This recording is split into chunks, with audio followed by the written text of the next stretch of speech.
This is Reimagining Abilities. Stories of the Charles Lee Center's impact supporting individuals with disabilities so they can be a part of the communities where they live, work, and play. Join us now in Reimagining Abilities. And thanks for joining us again for Reimagining Abilities. I'm Richard Edmond, and this is a Charles Lee Center podcast. Joining us today as we continue to celebrate Employment Disabilities Month here in October is Steve Ragland. He is the Vice President of Special Projects here at the Charles Lee Center. And Steve, thank you so much for joining us today. Well, thank you for having me. I appreciate it. We've been talking about employment opportunities for folks with disabilities this month, and this month has been set aside to recognize that. So how does employment empower people with disabilities? It gives them a sense of ownership and pride. The things we do with Center Ventures is to try to take those elements up one level. There are several other kinds of employment programs and processes here at Charles Lee, but the Center Ventures program was started to try to take those up a notch. Let's talk about Center Ventures, because a lot of folks may not know what we're talking about. It's a very unique process that's been going, a decade now? Yes. Tell us what it is and how it started. Center Ventures is a group of businesses that we have started just over the years to employ people with disabilities. But again, it was to take things up a notch and give them more of an experience of what it is really like to go and work for an employer. So we hold some higher standards, higher expectations, and we've been pleasantly surprised at how well people come through and fulfill those expectations. I've been very lucky over the years to get to tell some of those stories through some videos that you can find on the Charles Lee Center website. And I think the first one you did was the Clean Crew. Is that correct? Correct. We started out about 10 years ago, and it was kind of a challenge from Jerry Bernard, our CEO, to me. At that time I was not working for Charles Lee. I was working with a business in Spartanburg. But he just challenged me to start some of the things that he and I were talking about. So we started out with Clean Crew. And my way of thinking is, if you can, start with yourself as the first customer. So it helps manage those expectations, and it gives you a chance to train people in-house, give them a try, see if they like it, because the first rule of almost any job is the employees need to like what they're doing. And some people think that they would like this or that, but once they start doing the work, and I'm sure everybody has experienced that at one point or another, I know that I have, to start something and then see if you like it and you can actually do the work.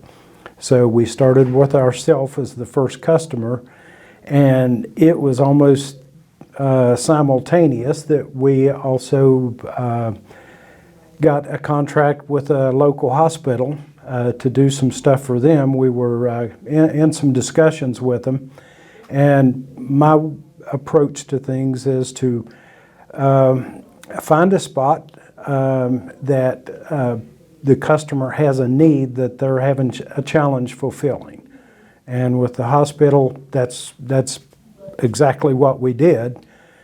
They had a challenge with their first priority naturally is their patient rooms and patient areas and procedure areas. And they found that, when things got really tough as far as staffing or whatever, they were in some cases forced to pull people from their public space cleaning to go do the patient rooms. Again, totally understandable from their standpoint, but, it created a challenge for them. So that's the first problem they gave us to solve was the public areas, which is what we did. We put it in our contract with them. You can't pull our people from this over to something else, and so our Staff do not clean patient areas, operating rooms, don't go near the ER, things of that nature. So it helps them to feel confident, in what they're doing and where they're going to be working there. So. And from the clean crew, you ramped it up with lawn care service, Greenlee. Tell us about that venture. That started out, again, with, we were paying contractors to do a lot of our own properties, At that time, Charles Lee had about 70 different residential and company properties, like the main center here, that were being serviced. And it's kind of one of those things of you get what you pay for, and when you're bound to take a lowest bid and that kind of thing, you don't quite get everything that you would like to have. So we felt like that we could deliver a better outcome for a lower cost and actually employ some people with disabilities. So one of the great things about working here at Charles Lee is the foundation, Charles Lee Center Foundation, and we approached them for a grant to kind of start up the first crew. And we got a grant to purchase the equipment and a trailer. The Charles Lee Center already had a truck, a vehicle. So we used that seed funding to start that first crew and basically do a proof of concept, make sure our guys can do this, do it safely, number one. Can they do a good job at it? Do they enjoy it? And the answer to all three of those was yes. So a couple years later, we purchased another setup, another trailer, a fully equipped, but we were able to pay for that one, from the profits and money that we had made from the previous ventures. That's one thing we try to do all along, is to pay our own way. So if we want to start a new venture or try something or purchase, more equipment, things of that nature, we are making the money that we can do that with. So we expanded to that second crew, and then a third one, and then a fourth one. So right now we're at 4 crews, and probably we'll keep it at about that level. It's manageable. So. Now, tell me about the greenhouse, because I think this is a completely off-the-chart project that you really got to think outside the box to come up with this.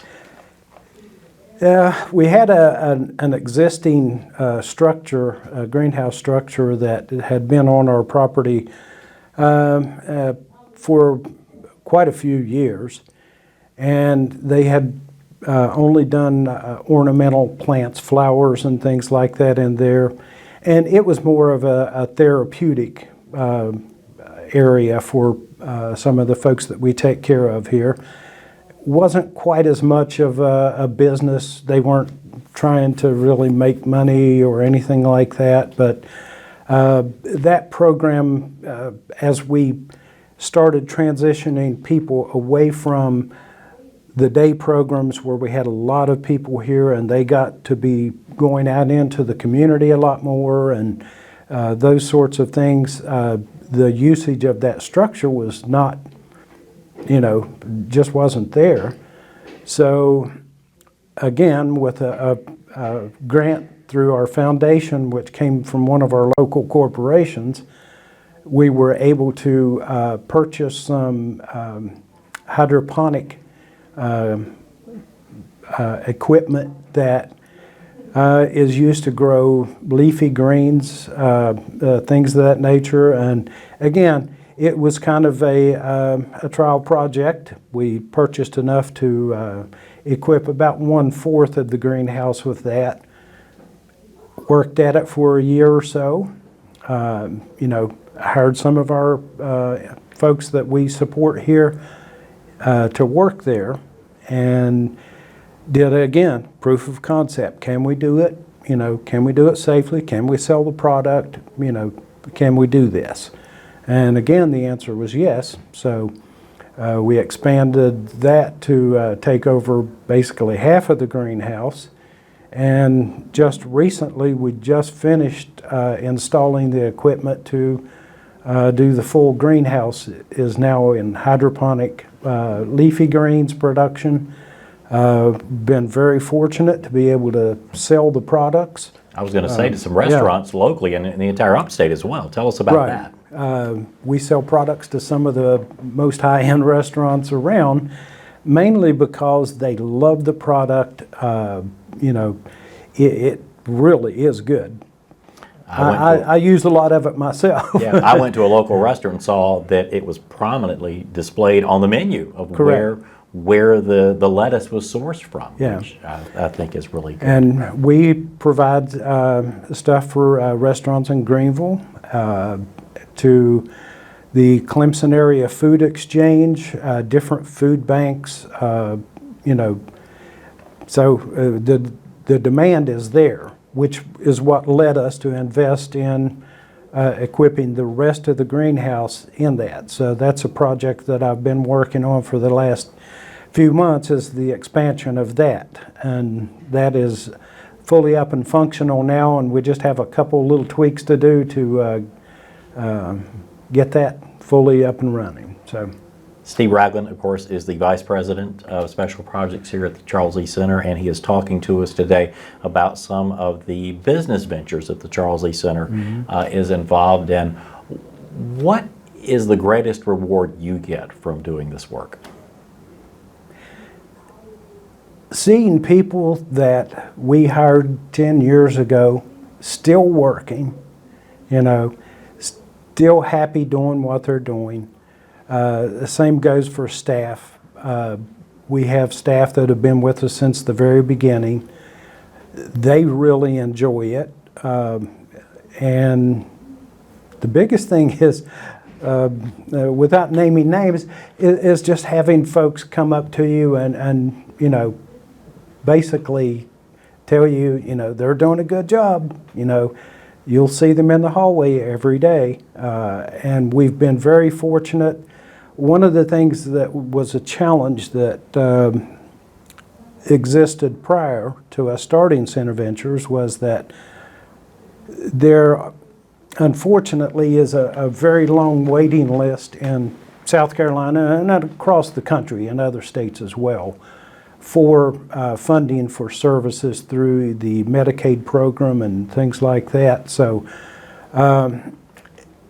there were quite a few people that approached us, either their child or someone they knew wanted a job, needed a job, and did not have funding yet. Well, the way Center Ventures is set up, it really doesn't matter to us. We have hired a lot of people who didn't have state or federal funding because all we're giving them is a job, just like anyone else. And so that has been really satisfying to be able to help people that, that really needed it and have really flourished, you know. So kind of going outside the box with that one. How many employees do you have total on staff right now through all of the business ventures? About 30. We range between 30 and 40, depending on, you know, different contracts in the situation. But that's the number of people we support, and we have about 8 or 10 staff and managers that that work on the programs as well. So that number again does fluctuate a little bit, but not very much. Very steady at that kind of a number, and it's very manageable that way. What's it like to see these folks that when they get the paycheck and they see the sense of their work and what they are contributing to the community through being a part of the workforce? What is that like to see that on a weekly basis? It's amazing because a lot of them are now able to either live in their own apartment. You know, they go places, they do things that they weren't able to do before. It's really funny. One of the parents, you know, every week or every 2 weeks after the son gets paid, he takes the family out to dinner, and he'll tell you really quick, I'm buying, That makes him so happy that he can do that. And the same with a lot of the others. Seeing them be able to do things that they weren't able to do before, it's great. And before I let you go, what's next? What's on the horizon for the Center Ventures? The thing that we're really looking at right now is the possibility of expanding the the greenhouse program. We do have access to some land and hopefully some funding to help support that. The one thing that I'm really proud of is the fact that we've been able financially to earn enough money to fund some of these things ourselves. I had an old professor who told me one time that, about the profit motive. Without, a motive to have some profit, you have no discipline. And that's one of the things that it does bring to what we do. We operate like any other business does, and it helps the employees to understand and know what is going to be expected if they go to work for someone else or go outside of the Center Ventures, which we totally encourage and support. They're much more likely to succeed if they go to work for a business when they've already worked in that kind of an environment with those expectations and such. I may be the person that kind of conceives and starts up some of these things, but by no means am I the one responsible for running everything and making sure the train stays on the tracks every day. I have the best folks working for me. The director of the program that works with me, Kathleen Cobb, she has been with me since pretty much day one, and I'd pretty much be lost without her and the rest of the crews. That's one thing I'm really proud of, is that we have been able to keep people employed, keep them happy.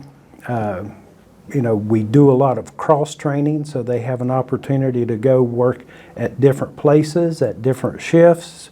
Whatever it is, we will try to accommodate it. And that's really the secret to it, is getting good people, same as any business. So Steve Ragland, Vice President Special Projects, so you've been doing great work with this the last decade. Thank you for all that you do, and thank you for taking time to be with us today. My pleasure. Thank you.